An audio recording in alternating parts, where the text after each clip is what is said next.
Good evening. It is 5:30 p.m. Welcome to this regular meeting of the Fargo Board of Education. Our first item here is the Pledge of Allegiance. Please join me in saying that. Pledge allegiance to the flag of the United States of America and to the republic for which it stands, one nation, under God, indivisible, with liberty and justice for all. Thank you. And now I look for a motion to approve our agenda. Robin? I move approval of the agenda as presented with the HR addendum, human capital addendum. Second. Okay, we have a motion from Robin and a second from Nimal. Any discussion? All in favor, please say yes. Yes. Any opposition, same sign. And the motion is approved. Next, we will move to our recognition of the audience. At this time, the board will hear comments from the public. We ask that each speaker who has signed up to address the board state their name and home school district for the record. Speakers must refrain from using this forum to criticize or complain about a specific employee or student by name. Vulgar or profane language will not be tolerated. The board is interested in your comments and will listen carefully, but is not obligated to respond or debate issues in this forum. This evening, we have two speakers who have signed up to address the board. Each speaker will be allotted a maximum of 3 minutes. Upon conclusion of the allotted time, a chime will sound and the speaker is asked to conclude. If necessary, a final chime will sound 15 seconds later, signifying the end of the speaker's time at the podium. I will now call our first speaker to the podium, Ryan Dorheim. Hi there, first time here. I'm Ryan Dorheim. Can you turn on your microphone? Yeah, thank you. That helps, doesn't it? Yeah. Hi, I am Ryan Dorheim, and I have 3 children total that were in the Fargo public school system. One is currently at Carl Ben Eielson, and the other is at Fargo South High. Recently, a music teacher had informed me that there was consideration of, I don't know if it's move of funding or combining of classrooms when it comes down to music and education. But I wanted to at least stand as a citizen with parents still having children very active in music in our school system, that we don't look at any form of combining of music classes or thinking that it should just be an outside issue. Music is hugely important, has been for my life, and also has been very helpful to them, not only for their mental health but also to Mr. Gandhi's point the other day is when we look at growing critical thinking skills, music does have tie back into brain development and then also the advancement of our children. So please keep that under consideration as we continue out, and want to thank you all for choosing to be on this board. So that's all I have. Thank you. Thank you, Ryan. Our next speaker is Christy Hupel. Heipel?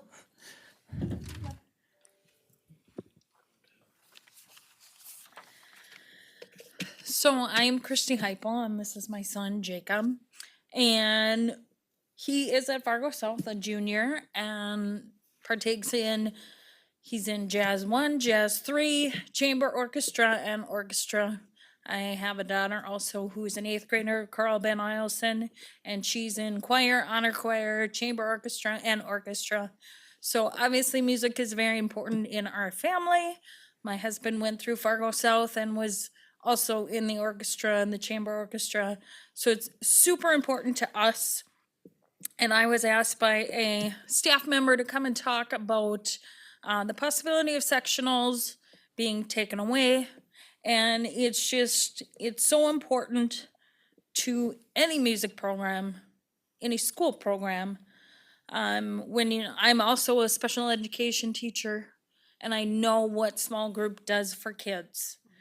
You have 5th graders coming into middle school and you're saying, oh, you only get 2 or 3 days of orchestra, whole group orchestra. Your instructor's not able to get to you.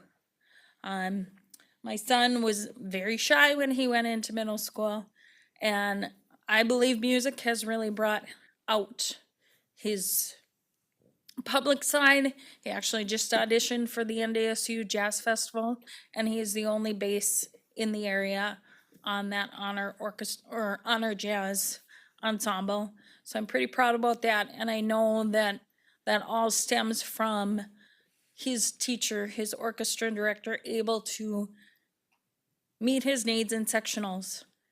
Throughout all of his schooling, he has been the only bass player at Carl Ben. When he was going through, he was the only bass player his age, and now at South, there's only about 2 or 3 of them. And I think it's just essential for music education to have that sectionals time along with that whole group orchestra time. I know that academics are important, but I think music is a great way for these kids to show their talents, show their interests. And I just feel if you take any of that away, we're not going to have the success that we have right now.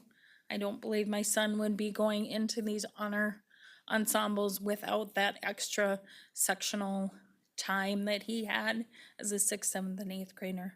So I'm just hoping that the school board will take that into account. If you feel that when things need to be taken away, that's something that's really super important. My daughter is an 8th grader. She has advisory and choir and orchestra or sectionals, and she would choose music over advisory. So thank you for listening, and I hope you take that into consideration. Thank you very much for your comments. And congrats on your making the jazz thing. All right, so that now moves us to our FEA report. I think we have Laura with us tonight.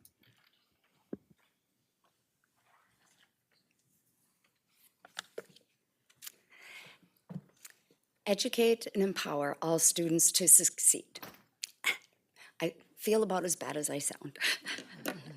So Fargo Public Schools governs using organizational philosophies. I'm going to quote for you. These philosophies are intended to reflect the way Fargo Public Schools operates, communicates, and motivates our students, employees, and stakeholders to take action. Take action. Not maintain the status quo. Not shore up the line, not merely preserve what we have. Grow, become stronger, be ready for the futures we're going to have. We motivate our students and employees and stakeholders to take action. And that's all of us. So the 4 philosophies I want to emphasize, I'm going to replace Fargo Public Schools with we. Words are important. Fargo Public Schools, we, stand steadfast in our commitment to foster an inclusive, culturally relevant, and responsive educational environment where each person is treated with dignity and respect. We stand behind our curricular materials, which meet the North Dakota Department of Public Instruction standards. We teach district curricula and North Dakota state academic standards in a historically accurate way that represents the full scope of this country's history and present reality. We commit to educational justice. We are in uncertain times, yes, but we educate and empower all students to succeed. Nothing has changed. This is how we do. We are stronger together, and together we are strong enough. Thank you very much. And next, we will go to an administration report from Dr. Gandhi. I have nothing to follow that up with. So thank you, Laura. That was wonderful. Sure. So I'll look for an approval for the consent agenda here in just a minute, but I do want to share that Greg Clark is joining us online, so everybody's aware that he's also here. So next, that takes us to the consent agenda. Can you turn on your mic? I did have it Thanks. on. It was on. I'll make a motion to approve the consent agenda. Along with the HC? Yes. Okay, Thank thanks. you. I'll second. Okay, so we have a motion from Ally and a second from Melissa. Any discussion? Okay, all in favor, please say yes. Yes. Yes. Yes. Any opposition, same sign. Okay, and that motion passes. And this now takes us to our business section. The first item on our business section is the superintendent evaluation. And you should have received a copy of this in your board materials. North Dakota Century Code requires us to conduct an evaluation of the superintendent's performance on or before November 15th. I want to thank you all very much for contributing your thoughts and your comments and your feedback. I will thoroughly admit that this evaluation has a little bit of a different tone now since we filled these out prior to our superintendent resigning. So I think it certainly has a little bit of a different feeling, at least it does for me. I think as I went through everybody's comments, I think for the most part as a board, we really deeply appreciate and value your vision and everything that you've brought to our school board. And I hope that you can see that that's actually reflected in the evaluation and in my final comments that I put together there. So I will look for a motion so we can move forward with approving the formative assessment. I do want to point out that when we vote on this, we're voting to accept what I have pieced together as the evaluation from everybody. So I'm not asking for necessarily your vote on approval or disapproval, but we're voting on the actual document and filing it as is. Okay, Nikki? I move that the board approve the formative assessment of the superintendent indicating satisfactory performance and place a copy of the report in the superintendent's personnel file. Second. Okay, so we have a motion from Nikki and a second from Kristen. Any discussion or comments on the evaluation? Dr. Gandhi. Thank you. I just want to say thank you to all of the board members. Thank you, President Christensen, for that introduction as well. And yeah, although it may have a different tone, I think one of the things that I've always shared is that it's always important for us to look at the system more than any one individual person. And I don't want to diminish any of some of the concerns or other pieces that board members have heard as well. I just want to first thank all of the board members that have areas of growth and opportunity. I think we always do. That's just part of a continuous improvement process for pointing those out. But I think one of the things that we also recognize is that this evaluation system doesn't really give that mechanism for board members to be able to bring some of those concerns that might come throughout the year as well. So if we're limited by superintendent evaluation, that is an evaluation of the system and whether or not it's reasonable, tied to the reasonable progress of our results policies and EL monitoring, I think it's always important for the board to have another avenue to share some of the pieces that they're hearing, whether it's to verify or to be able to provide solutions that we can address as well. So that's one of the reasons that I think we're really excited this year about the district advisory committee as we move forward. That is going to be representative of staff from all locations and staff from all of our employee groups. I really want board members who will be rotating through that to be able to utilize that opportunity to bring some of the pieces of information that they hear so then we can collectively have a mechanism to address what are our priorities as a district, whether we have concerns with the measures that the board adopts or not for the strategic plan, or if there's just pieces that we're hearing that need to be vetted or we need to come up with a solution together. I think creating that avenue will provide that structure as we move forward as well. So hopefully we can utilize that. And once again, just thank you to the board members for bringing that up. Okay. Robin? Yeah, I'd like to make a motion that the board approve the formative assessment for the superintendent indicating satisfactory performance and place a copy of the report. Did we already have a motion on the floor? We have a motion on the floor. Yep. Okay, never mind. As I'm reading it, I'm thinking, I think this was already said. Okay. You know what? I have no comments. Okay, got it. Are there any other comments?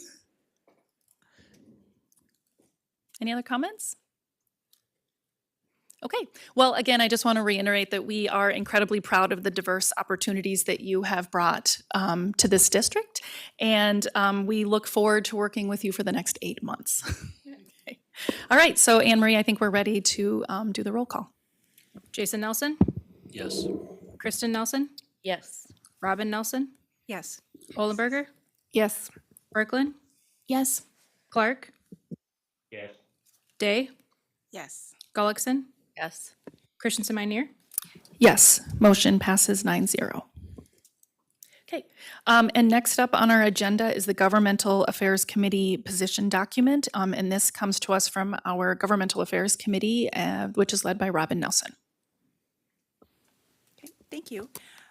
In the memo, you see our proposed legislative priorities document for the 2025 legislative session. This brochure is a collective document developed by the committee and district administration. And if approved, it will be posted on the district website and serve as a guidance document for both legislators and the community. And additional information will also be posted there to kind of expound on this. The committee will be happy to answer any questions from the board, but prior to that, I would move that we approve the 2025 legislative priorities brochure as presented. Second. Okay, so motion from Robin and a second from Namal. Any discussion or questions? Nikki? I'll just say thank you to the committee for pulling this together. It looks nice, it's concise, it's clear, and I appreciate having just a single page to focus on. Thank you all. I do want to give credit where credit's due. Jackie and Tara had a lot of work that they put into this, and they very succinctly captured all of the words that the committee had shared. So they are very gifted, and we appreciate their support as a key resource for the committee. Any other questions or comments? Okay, Anne Marie, we are ready for roll call. Kristen Nelson, Yes. Robin Nelson, Yes. Olenberger, Yes. Berglund, Yes. Clark, Yes. Day, Yes. Gullickson, Yes. Jason Nelson, Christensen, Meinier. Yes, and that motion passes 9-0. Thank you very much, Robin, for your work on that. And then this now brings us to memo number 53, which is our superintendent search process, and that comes from me. So obviously, we are in a situation now where we would like to start a superintendent search as soon as possible so that we can get the best pool of candidates.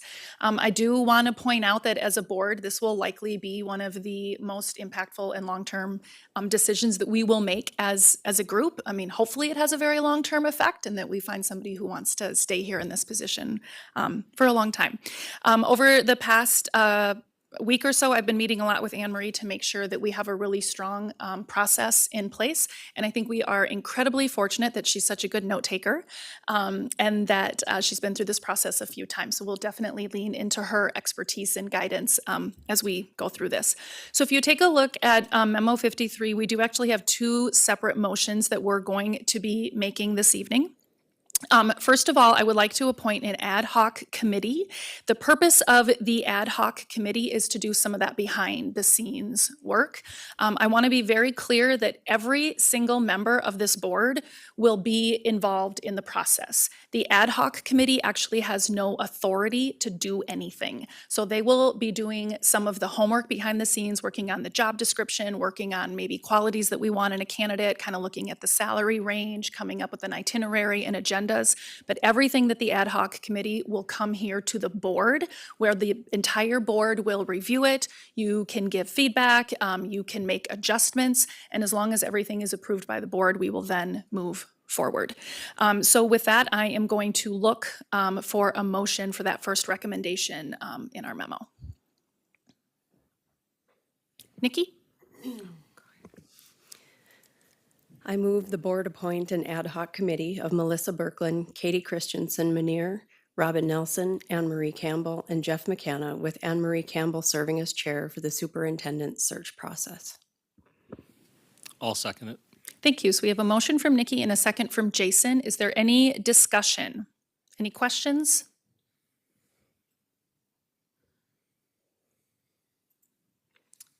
Okay, hearing none, we can move forward with the roll call.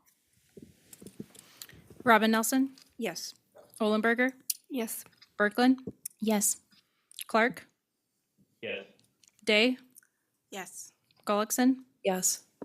Jason Nelson, Yes. Kristen Nelson, Yes. Christensen, Meinier. Yes, and that motion passes 9-0. So if you take a look at this memo, the next motion or the next action that we're going to take here is to direct Anne Marie to solicit proposals for the superintendent search firm. If you hopefully read through this memo and you can see that since 1999, FPS has worked with a search firm, and that is something that I would highly encourage us to do again. They will help guide us through the process, and that will also help ensure that we have the broadest range of candidates and that we can get this position out far and wide across the nation. When I was reviewing some of the information from the past couple searches, I think there were around 30 candidates, and the search firm really helped kind of narrow that down to who the top candidates would be. And again, everybody would be part of that process when the search firm does bring that information to us. We all sit down together. We all will review those candidates together and decide who moves forward and what that process is going to look like. So again, I'm going to ask for a motion for recommendation number 2, and then hopefully we can open the floor if there's any questions about the process. Robin. I'd like to make a motion to direct Anne Marie Campbell to solicit proposals from superintendent search firms for the board. Okay. Second. All right, motion from Robin and a second from Nikki. Any discussion? Allie.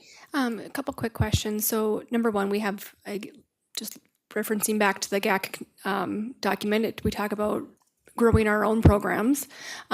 How does that work then when we feel maybe there's potential qualified candidates currently in our ranks here in FPS already? They can certainly apply for the job just like an internal candidate would, I think, in any other organization. Is that correct? I'm assuming that's what we would do. Yeah, so they would apply for the job. Okay. And then what is the rough, do we have any kind of rough costs or any understanding of what that would look like? And what these firms have charged for in the past? They'll send proposals to you, and cost would be one of the factors. I'd want to consult my notes to tell you exactly what we paid in the last search in 2017-18, but there would be some room for negotiation as well of what the board would like them to all do, right? So in the 2017-18 search, there were 3 firms that put in proposals to the board, and the board selected one firm individually, of course. But that will be one of the factors that they did or have. I would say in the past, $20,000 to $30,000 roughly. Okay. I'm hesitant to approve a firm, I guess, at this point in time. Obviously, we'll see the proposals, but I know, like, in talking with West Fargo, they didn't use a search firm and they did it in-house. So I just, they're the same size district, and I just think about the financial implications of that money, so. Sure. And I will put out that right now we're directing Anne Marie Campbell to solicit proposals. We're not actually approving anything. So when we do get to that point as a board, we would then get to decide if we want to accept a proposal or not. Makes sense. Other questions, Anne Marie? Looking at that timeline, what we'd look to do is get those proposals back from the search firm. Then I would get the ad hoc committee together to review some of those first needed steps. What salary would the board like to advertise it at? What are the characteristics you'd like to advertise that you're looking for? Some of those first things that even the search firm is going to need from you, or even if you would decide not to hire a search firm, what we would need to put out there for the search. So then the ad hoc committee would get that information together and bring that back to the full board at that's December 10th meeting. So we would have those search firms get proposals in, have the ad hoc committee review those and bring some recommendations back to you and looking at that December 10th meeting so that we can really get going after the first of the year to have this position available and open for advertisement and application. Thanks. Do we have any other questions about this process? Robin? One addition, this will be the 4th superintendent search I've been involved in, and I was not on the board when Rupak was hired, actually. But I also want to make it clear that the community is very engaged in this process as well, or at least they have in the past. So there will be several community opportunities to interview some of the finalists as well. So it's not solely, well, it's ultimately a board decision, but the board would also take feedback from the community. And I think that's a really great component that we'll likely consider in the RFP. Absolutely. And the 2011-12 search was a little bit different than the 17-18 search. That's exactly how the interview process went. But in the 17-18 search, in addition to the board interviewing the candidates met with administrators, with community members, with support staff members, with teachers, with the cabinet, and then again with the board at the end of the day. So started with the board and then ended with the board. So there, we have some really good processes to lean on from the past. And like Robin said, there's many people involved in interviewing and giving you guys feedback on those candidates that come before you. Thank you. Other questions, comments to share with the board? No? Okay, I think we're ready for a roll call. Ollenberger, Yes. Berkland, Yes. Clark, Yes. Day, Yes. Gullickson, Yes. Jason Nelson, Yes. Kristen Nelson, Yes. Robin Nelson, Yes. Christensen Meineer. Yes, and that motion passes 9-0. Okay, that takes us to our board reports. We're at our committee liaison and correspondence reports. Greg, can I start with you since you're online? Sure. I think the only real thing to report is the planning committee met last week, and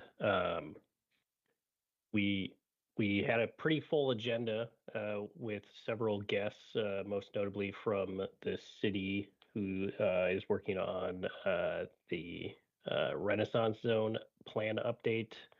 That should come to the full board in a future meeting shortly here as that process moves forward. The only other thing maybe I'll note is our planning committee has been so wonderfully busy this year that our meetings have gone long and still not finished the agenda. So within the next probably 24 hours, they're going to be getting an email from me to try and find additional meeting times, probably in December, to have an additional meeting so that we can catch up with our full agendas.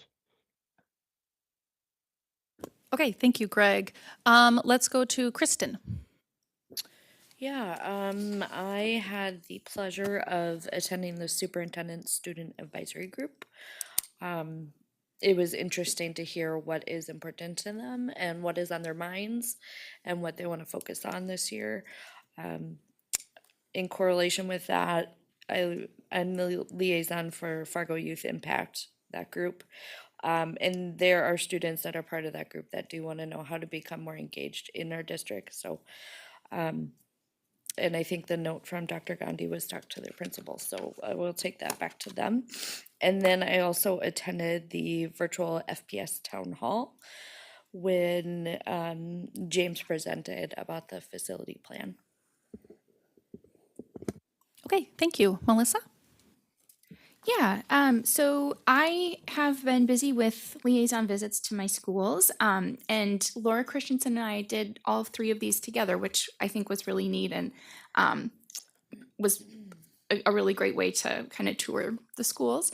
We started at Washington, and I had only been there a few times, but they have such a neat school culture, and Principal Selberg takes a selfie with every student on their birthday. And there was a kid that like ran up to him and was like, "Did you take this selfie yet?" And it was for his friend. And it was just adorable how just fired up everybody is at that school. And it was really great. There's two things that I think are worth mentioning though. The first is that Principal Selberg mentioned that throughout the like listening sessions for the long range facilities plan, some of the Washington community felt a little bit left out, and she thought that it might have been since there wasn't really a physical move for those students, but really rather just a consolidation that they might have been overlooked. So I think as we're moving forward, it's really important to think about, even if your school is not moving, if it's somehow changing, we want to make sure that everybody is heard. And then finally, a really impactful thing that she said was that last year they were short custodial staff and how awful it was. And I just think it's important to remember that there are so many different people that make our schools run, and one person missing from a staff can be, really detrimental to a school. So, and we got to meet the custodian that is working there right now. So, and expressed our gratitude that he was there. So that was, it was a really good learning point for me. From there, we traveled to Ben Franklin, and Kristen Hansen is taking such a great dive into like our long range our long range planning goals for the strategic plan and how those are actually playing out in her school. And some of the things that I think are really neat that she's doing is making sure that every single student has a trusted adult at the school. And so they're having staff members make sure that they're reaching out to kids that might not necessarily have otherwise been in the fold. And so I just thought that was really wonderful. And I had also attended their play, A Game of Myths, which was excellent. I'm really excited to see those kids in the future at North and Trollwood, hopefully. And then finally, we met with Principal Feichner from the Virtual Academy, and I learned so much. This is such a fantastic program that really meets students where they are, and I don't think I ever fully appreciated how much change and work has gone into the Virtual Academy. We started during COVID, and it's been different every single year. And so I just want to kind of applaud everybody that has been a part of that, because you had to work with a really complex, dynamic system, and there was a lot of unknowns. But she is so proud of her school and so excited about her students, and that was so heartwarming to listen to. This is the first year that they're going to have a graduation ceremony, but before that, they would kind of do traveling graduations and have staff come to the student. And she just told some stories that were just wonderful about students, that some of them were the first to graduate from high school in their family, and they got to do it because of Virtual Academy. So it was a day where you could be really proud of Fargo Public Schools, and I just loved it. And then negotiations met on Halloween. We have another meeting. There's no correlation. And then we have another meeting this Thursday at noon, and I really hope that everybody can make it, because we're going to probably start getting into some executive sessions and learning about our path forward. Robin. A Governmental Affairs Committee met, and you saw the fruits of our labors. You approved the legislative priorities document tonight. Also, we determined the date for our legislative information session prior to the session. So we have determined November 19th at 7:30 a.m. at the school district office here. Of course, all board members are encouraged to attend, and the RSVPs are rolling in quickly. According to Amy, that has historically been very well attended. So save the date, or put it on your calendar if you'd like to attend. Other than the other committee meetings, I did have a SEEK governing board meeting.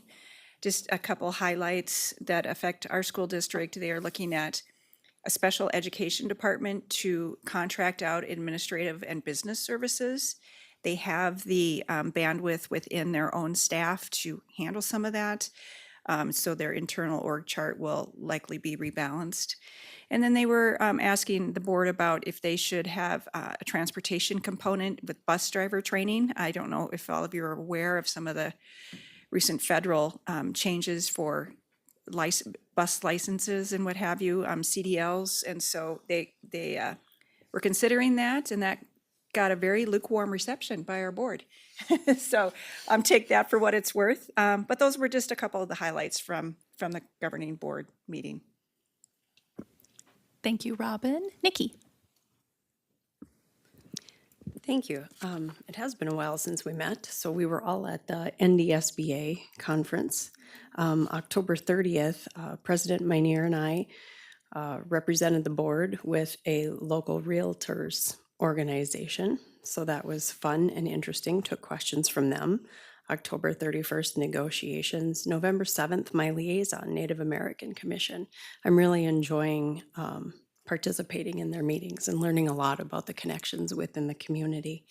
November 8th, CEA met. Probably the highlight of that was working on the community redevelopment plan and a few other extras. The agenda's out there if anybody's interested. Thanks. Thank you, Nikki. Nimal?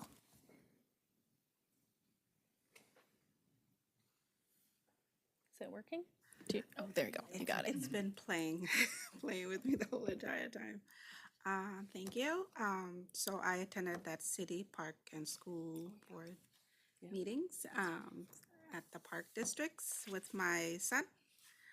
By the way, I just had a little baby. And on November 1st, attended governmental affair committees, on the 7 planning committees, and then CEA.